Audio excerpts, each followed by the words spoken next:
Normalmente se piensa que estás siendo atraído hacia abajo. Sentado aquí en esta silla, mi cabeza está más lejos del centro de la Tierra que mi pecho. Luego el tirón sobre mi cabeza es menor que sobre mi pecho. Es decir, hay una diferencia en la atracción. El tirón es menor en la cabeza que en el pecho. La gravedad me está estirando ligeramente. A medida que te acercas al agujero negro, esa diferencia en la fuerza de atracción se hace cada vez más grande. Al aproximarte al centro, la gravedad será cada vez mayor. Te estirará y deformará. Hay quien llama a esta experiencia espaguetificación. La espaguetización es una experiencia a la que nada ni nadie puede sobrevivir.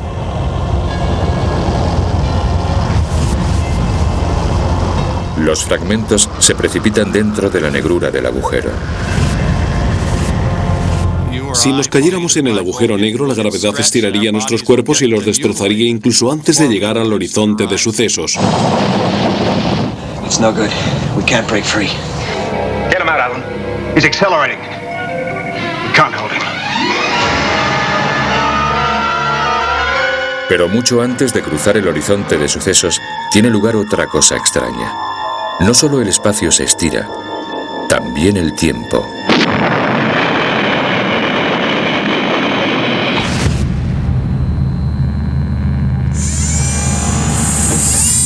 Cuanto más se acerca la sonda espacial al horizonte de sucesos, cada vez menos luz consigue escapar de ella. Desde la nave nodriza se ve la sonda disminuyendo de velocidad hasta que por fin parece detenerse. El tiempo no cambia para la sonda porque la gravedad está estirando toda su existencia. Pero desde la perspectiva de la nave nodriza, la sonda se ha quedado congelada en el tiempo. Ha sido destruida en un instante o se ha quedado suspendida en la eternidad. Depende de cómo se mire.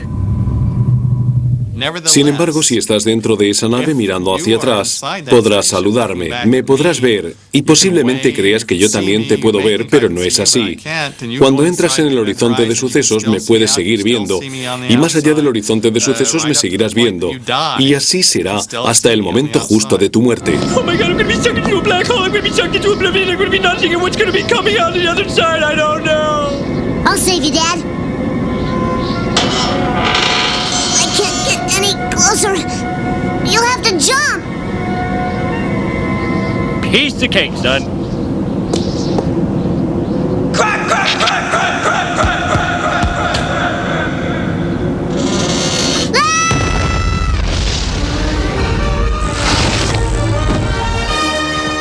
Barn, what happened? Well, we hit a little snag when the universe sort of collapsed on itself. Realmente no sabemos qué sucedería en lo profundo de un agujero negro si uno se cayera directamente. Podría ser que bajo estas condiciones sucedieran cosas todavía más extrañas al espacio. Algo parecido a lo que pasó al principio del universo y, de hecho, algunas personas han especulado con la posibilidad de que, en general, se puede evitar la singularidad completamente y salir por otro lado. Some say that if you pass through a rotating black hole, you end up in a new universe. A new dimension, even. We've entered. Me acuerdo de una película en la que al final una nave entraba en un agujero negro y salía al otro lado del universo. Eso no pasa. No sucede así para nada. Las leyes fundamentales de la física establecen que en el centro de un agujero negro hay una singularidad, una región donde el espacio y el tiempo se deforman de manera infinita, una región en la que cuando entra la materia se destruye totalmente. ¿Pero tiene que ser así necesariamente?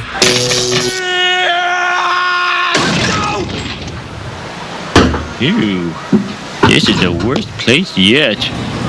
Las conjeturas de que manipulando los agujeros negros podría hallarse la forma de burlar las leyes de la física se han convertido en el sello distintivo de la ciencia ficción. El físico Igor Novikov especula con lo que sucedería si uniéramos dos agujeros negros para formar un agujero de gusano. Los agujeros de gusano son objetos sumamente extraños. Nos lo podemos imaginar como dos agujeros conectados por una especie de túnel. Pero este túnel no está en nuestro espacio. Está en una especie de hiperespacio, en otra dimensión. Para hacer un agujero de gusano así, tendríamos que manipular el espacio-tiempo. Primero, habría que curvarlo hasta que se empezara a formar un agujero negro, pero sin llegar a un punto en que apareciera una singularidad. Después, se uniría la boca de este túnel gravitacional con un segundo túnel para formar dos agujeros conectados por un tubo continuo a través de un hiperespacio.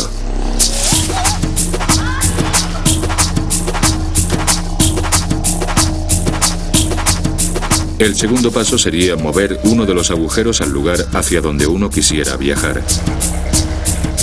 Uno de ellos podría estar cerca de la Tierra y el otro en otra galaxia. Pero este túnel sería sumamente corto, digamos unos pocos metros.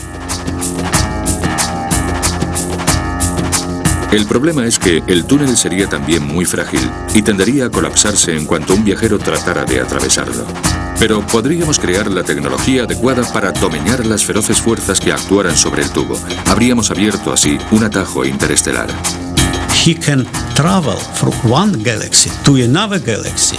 Podríamos viajar de una galaxia a otra en muy pocos segundos. Mientras que un agujero negro es una vía de un solo sentido que acaba en el callejón sin salida de la singularidad, un agujero de gusano, en cambio, sería una autopista hacia las estrellas.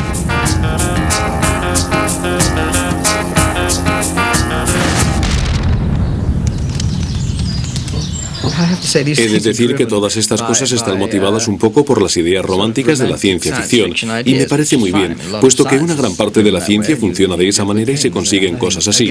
Pero en mi opinión, las pruebas científicas que tenemos apuntan a que todo esto no va a suceder nunca. No es posible.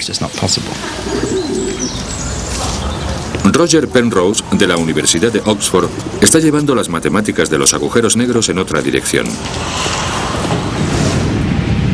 Ha formulado un medio de extraer enormes cantidades de energía aprovechando la manera en cómo giran los agujeros negros, al mismo tiempo que envían enormes cantidades de materia a su destrucción.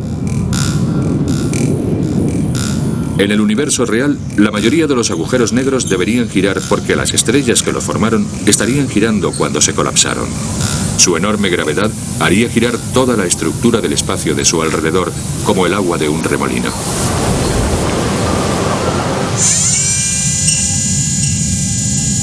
El proceso de extracción de energía de Penrose se llevaría a cabo construyendo una planta de energía a una distancia segura del remolino. Imagínense que disparamos un montón de partículas o cuerpos en las inmediaciones del remolino, en la dirección adecuada.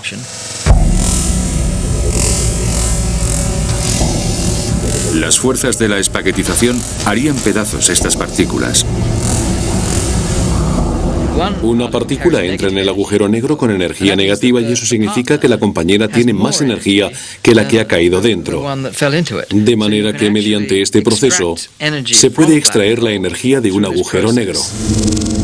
Las partículas podrían ser basura que quisiéramos perder de vista. La mitad desaparecería en el agujero y la otra mitad sería lanzada hacia afuera por efecto de la energía gravitacional. Y esta se podría emplear para mover una turbina. La fuente de esa energía procede de la ralentización de la rotación del agujero negro, porque a medida que estas partículas caen en el agujero, pierden velocidad gradualmente, pero como normalmente hay una enorme energía rotacional en un agujero negro que gira, esto sería una forma sumamente eficaz de extraer energía.